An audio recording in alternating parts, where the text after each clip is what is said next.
Good morning students. இன்னைக்கு நம்ம பார்க்க போறது மாடியூல் நம்பர் 3. இதுல நம்ம என்ன பார்க்க போறோம் அப்படின்னா கிர்ச்சாஃப்ஸ் லா அப்படின்னா என்ன அப்படின்னு பார்க்க போறோம். போன மாடியூல்ல என்ன பார்த்தோம் அப்படின்னா ஓம்ஸ் லா பார்த்தோம். உங்க எல்லாருக்கும் ஞாபகம் இருக்கும் அப்படின்னு நினைக்கிறேன்.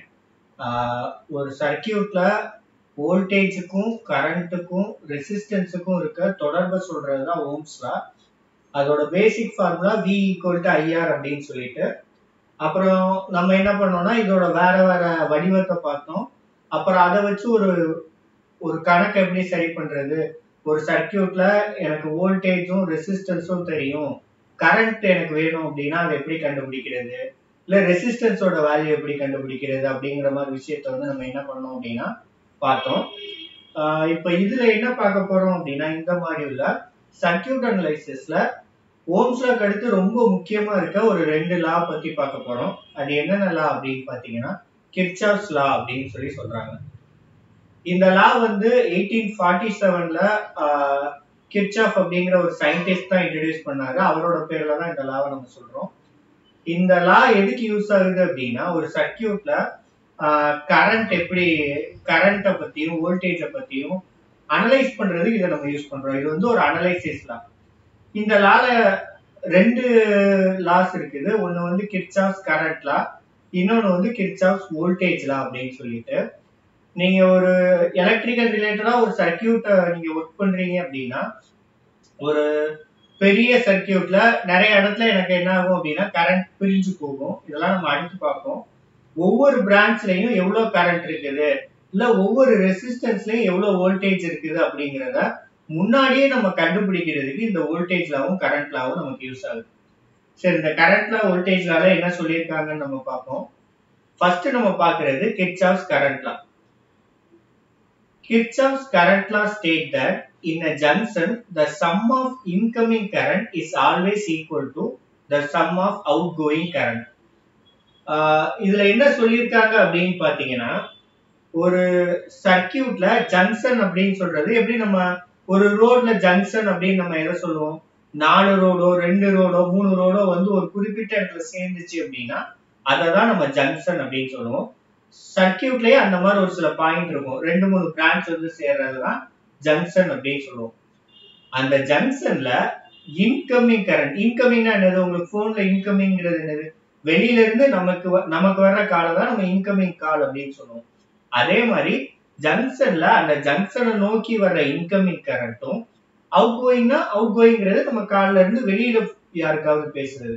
அதே மாதிரி அவுட் கோயிங் கரண்ட் அப்படிங்கிறது என்னன்னா அந்த ஜங்ஷன்ல இருந்து வெளியே போற கரண்ட்டை நம்ம அவுட் கோயிங் கரண்ட் அப்படின்னு சொல்றோம். இவங்க என்ன சொல்றாங்க அப்படின்னா ஒரு ஜங்ஷன்ல ஒரு 4 ஜங்ஷன் ரோடு இருக்குதுன்னு வச்சுக்கோங்க. 4 ஜங்ஷன்ல இன்கமிங் வர்றதும் அவுட் கோயிங் போறதும் ஈக்குவலா இருக்கும் அப்படின்னு சொல்றாங்க. இப்போ கீழே நீங்க ஒரு டயக்ராம் பாக்குறீங்க. அந்த டயக்ராம்ல என்ன இருக்கு அப்படின்னு பாத்தீங்கன்னா 2 ரோடு வருது, 2 ரோடு வந்து ஒன்னா சேர்ந்து போகுது. இப்போ இதுல இன்கமிங் அப்படின்னு பாத்தீங்க அப்படின்னா இதுவும் இன்கமிங். அவுட் கோயிங் அப்படிங்கிறது பாத்தீங்கன்னா இது, ஏன்னா இங்க இருந்து வெளியே வருது, இது ரெண்டும் இந்த பாயிண்ட நோக்கி போகுது. சோ நீங்க இதுல ஈஸியா எப்படி இதுல வர்ற கார் எத்தனை, இதுல வர்ற கார் எத்தனை, வெஹிக்கிள் எத்தனை அப்படிங்கிறது உங்களுக்கு தெரிஞ்சிச்சு அப்படின்னா இங்க போற வெஹிக்கிள் என்ன அப்படிங்கறது ஈஸியா சொல்லிடுவீங்க. எப்படி சொல்லுவீங்க, இதையும் நான் ஆட் பண்ணேன் அப்படின்னா அதுதான் இதுல போற வெஹிக்கிள் அப்படின்னு, ஒரு வண்டி அப்படின்னு நீங்க சொல்லிடுவீங்க. அதுதான் இது ரெண்டும் இன்கமிங் கரண்ட், இது அவுட் கோயிங் கரண்ட். சோ இது ரெண்டே ஆட் பண்றப்ப எனக்கு இது கிடைக்கும். இதுதான் கிர்ச்சாஃப்ஸ் கரண்ட் லா அப்படின்னு சொல்றோம். சோ இது நீங்க இதை வச்சு பாக்குறீங்க. அடுத்து நான் சர்க்கியூட்டை வச்சு சொல்றேன். இப்போ இந்த சர்க்கியூட்ல பாத்தீங்க அப்படின்னா இந்த சென்டர்ல இருக்குது இல்லையா, இந்த பாயிண்ட தான் நான் ஜங்ஷன் அப்படின்னு சொல்றேன். பாத்தீங்கன்னா இந்த ஜங்ஷன்ல 1 2 3 4 5ன்னு 5 பிரான்ச் இருக்குது. இந்த 5 பிரான்ச் ஒன்னா வந்து சேர்றதுனால இதை நான் ஜங்ஷன் அப்படின்னு சொல்றேன்.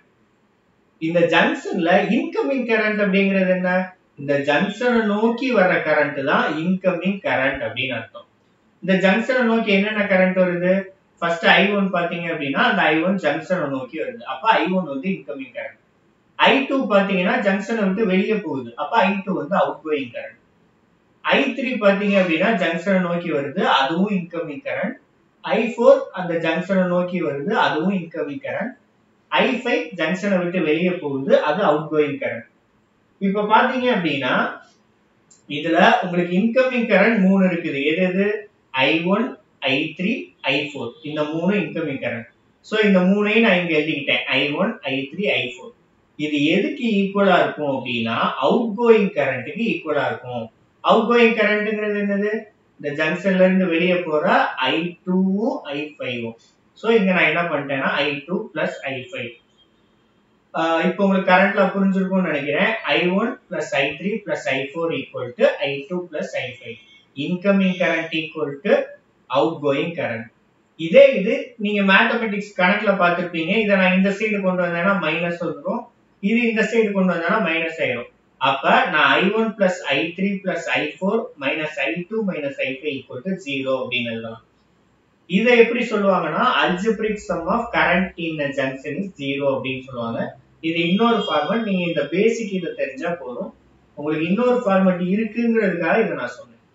அடுத்து நம்ம பார்க்கிறது கிர்ச்சாஃப்ஸ் வோல்டேஜ் லா. இந்த வோல்டேஜ் லா எதை பத்தி பேசுது அப்படின்னா ஒரு சர்க்யூட்ல இருக்க வோல்டேஜ பத்தி பேசுது. இதுல என்ன சொல்றாங்க அப்படின்னா Kirchhoff's voltage law states that potential rise in a closed circuit is equal to potential drop. Potential rise அப்படிங்கிறது வந்து என்ன அப்படின்னா வோல்டேஜ் அப்படின்னு சொல்றோம். ஒரு சர்க்யூட்ல இன்புட் வோல்டேஜ் எவ்வளவு கொடுக்கறோமோ ஒரு க்ளோஸ்டு சர்க்யூட்ல அவுட்புட் வோல்டேஜ் அதுல எல்லாத்துலயுமே வந்து என்ன ஆயிரும்னா வோல்டேஜ் வந்து டிராப் ஆயிரும். அவுட்புட் வோல்டேஜ் சொல்ல முடியாது. Voltage rice is equal to voltage drop. அதாவது இப்போ உங்க வீட்ல வந்து இப்போ இந்த சர்க்கிளை வந்து நீங்க எடுத்துக்கோங்க.